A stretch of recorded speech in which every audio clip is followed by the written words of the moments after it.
Baik, eh, bismillahirrahmanirrahim. Assalamualaikum warahmatullahi wabarakatuh.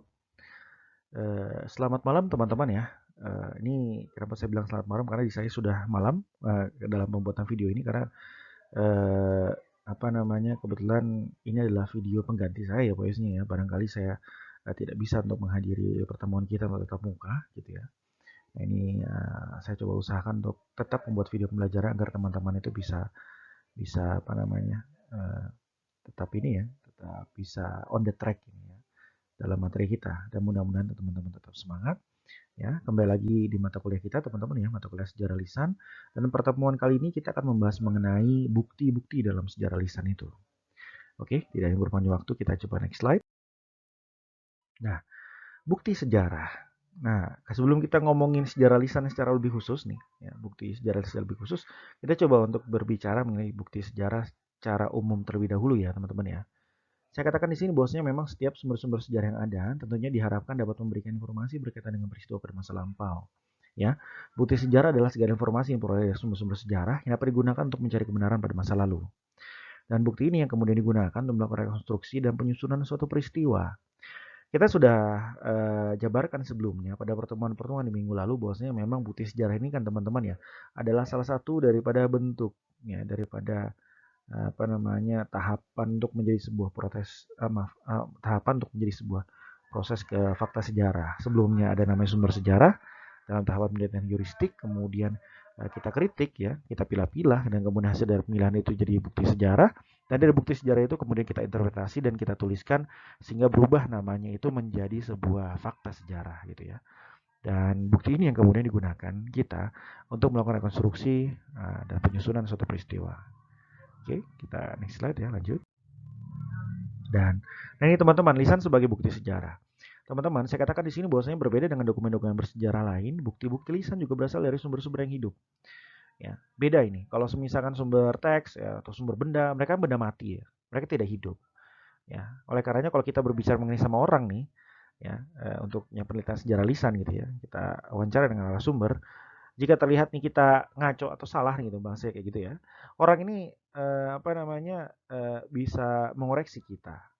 Begitu pula kalau misalkan kita melihat orang ini sepertinya apa namanya mulai ngelantur dan sebagainya, barangkali dia ada bahan-bahan tertentu yang ingin diomongkan di luar konteks gitu ya istilahnya kan, atau mungkin kita lihat beliau itu ada suatu hal yang menarik yang diceritakan, kita masih bisa bertanya lebih lanjut, kita bisa bisa nge-explore itu secara lebih lanjut gitu ya via pertanyaan-pertanyaan lainnya kalau dirasa itu menarik. Dan ini kan hanya terjadi kalau misalkan sumber itu hidup ya. Saya kan di sini juga narasumber bisa mengoreksi seorang sejarawan yang keliru yang tadi saya bilang ya, kalau misalnya kita salah ngomong dia bisa koreksi, oh salah pak, misalkan tanggalnya ini, oh salah pak, misalkan tempatnya di sini dan lain sebagainya. Nah, karena sumber ini hidup teman-teman ya. Dan pada akhirnya memahami sejarah lisan adalah proses dua arah antara si pewawancara dengan sang narasumber ya. Jadi dalam hal ini ada suatu diskusi, ada suatu obrolan, ada suatu pengkisahan cerita ya dari si narasumber itu ke apa namanya ke pewawancara ya atau kita gitu ya sebagai seorang sejarawan. Dan kemudian kenapa kenapa hal tersebut itu bisa menjadi suatu yang cukup ini ya teman-teman ya, cukup eh, menjadi hal krusial bagi kita karena memang pada dasarnya komunikasi yang asli kan adalah lisan. Karenanya rekaman lisan pada akhirnya menyediakan dokumen yang cukup akurat di situ. Gitu ya. Kita next slide. Dan nah, saya katakan di sini juga teman-teman ya, dokumen tidak bisa menjawab balik, penulisnya tidak bisa ditanya lebih detail atau diminta memperluas poin-poin tertentu yang menarik. Tentu saja karena memang dia kan benda mati. Dan pun sumber tulisannya jarang mampu membongkar sumber-sumber distorsi ya, yang sifatnya itu sumber-sumber yang peyoratif, sumber-sumber yang barangkali itu apa namanya ya barangkali dibuat atas dasar kepentingan tertentu ya biasanya ya, yang hadir pada peristiwa-peristiwa pada masa lalu gitu ya, yang berakibat bahwasanya sumber ini secara sistematis itu menyesatkan atau tidak akurat ya, karena memang dibuatnya itu atas dasar kepentingannya gitu ya, misalkan untuk pleaser atasan atau membuat senang atasan dan lain sebagainya, pada akhirnya kan tidak mengkontekskan kisah yang sudah terjadi pada masa itu. Dan memang banyak surat dokumen dibuat seperti itu ya agar penulis menyesuaikan dengan harapan menerimanya, apakah itu musuh dengan politik, kekasih atau bukan. Itu ya. Next slide. Nah itulah itu yang membuat kemudian sumber tulisan itu menjadi tidak lebih baik juga dari sejarah lisan. Namun dalam hal ini sejarah lisan ini bukannya tanpa cacat. Saya katakan di sini dengan berbagai macam keunggulannya teman-teman ya. Bukan berarti ya sejarah lisan sama sekali tidak punya kelemahan. Sedangkan sejarah lisan juga memerlukan waktu yang lebih lama untuk mendengarkan. Jadi eh, ini kan seni mendengarkan ya sejarah lisan itu ya. Kita mendengarkan suatu kisah dari narasumber yang mungkin narasumber itu sudah sepuh dan lain sebagainya gitu ya. Dan kemudian terkait dengan persoalan kualitas dan reliabilitas ingatan, ini yang menjadi analis sejarah lisan juga terkadang kan juga apa namanya kembang kempis ya. Maksudnya itu bisa saja orang ini ingatnya banyak tapi hanya bicaranya sedikit. Ada yang ingatnya cuma sedikit tapi bluffingnya banyak atau ngomongnya banyak gitu ya kemana-mana yang terkadang dia buat sendiri. Nah ini kan berkaitan dengan persoalan kualitas dan reliabilitas itu ya. Jadi ini juga berkaitan bagaimana kita juga bisa memancing pertanyaan itu. Nah ini ada terkadang juga ada tekniknya juga ya dan juga ini juga berkaitan dengan pengalaman-pengalaman gitu ya. Oke, next slide. Dan tidak jarang juga memang terdapat perbedaan kata-kata yang diucapkan, gelagat sosial. Nah, ini kita juga perlu tahu ya ketidakpastian, humor, kepura-puraan atau tekstur dialek. Yang perlu kita ketahui sebagai seorang pewawancara dalam kajian sejarah lisan. Kenapa itu perlu? Karena memang itu untuk mendekatkan kita dengan narasumber. Semisalkan kita bisa bahasa daerah tertentu yang jadi bahan daripada penelitian sejarah lisan kita, misalkan bahasa Minang atau bahasa Cirebon atau bahasa Sunda gitu ya. Nah, itu barangkali kalau narasumbernya orang orang situ, orang asli situ yang mungkin sudah sepuh yang bahasa Indonesianya kurang begitu baik gitu ya.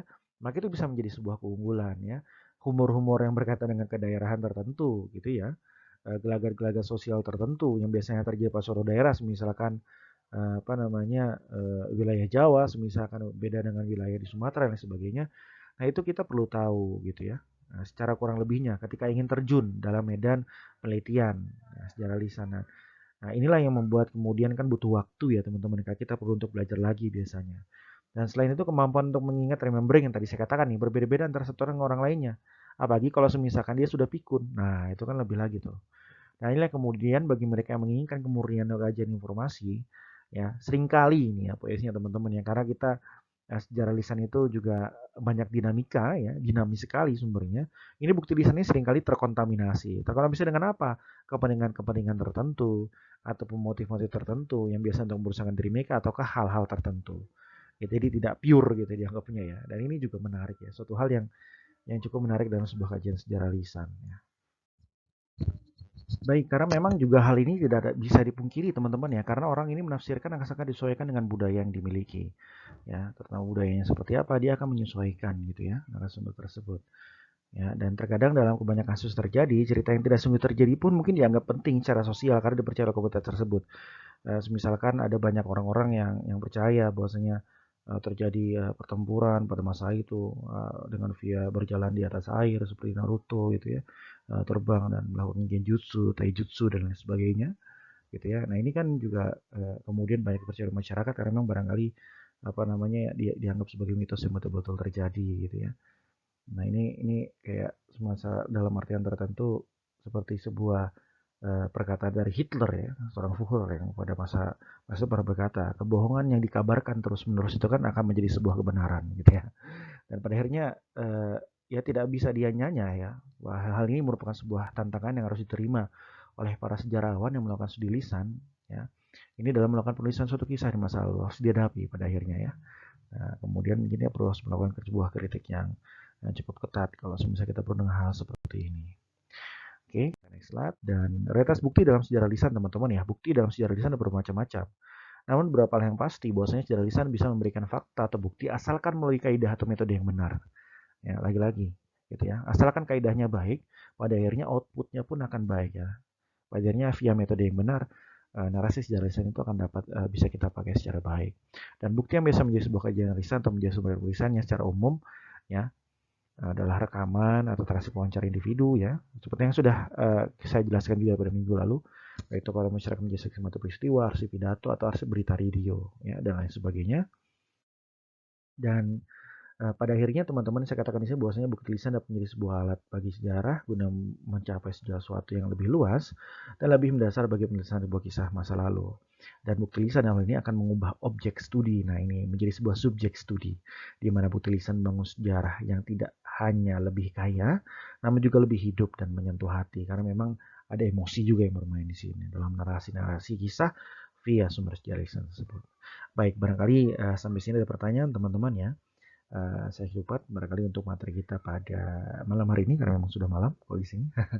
Di saya ini terima kasih banyak teman-teman yang sudah menyimak ya. Saya tutup materi kita pada pertemuan kelima uh, pada sesi ini. Wallahul muwaffiq ila waqit min thoriq. Wassalamualaikum warahmatullahi wabarakatuh.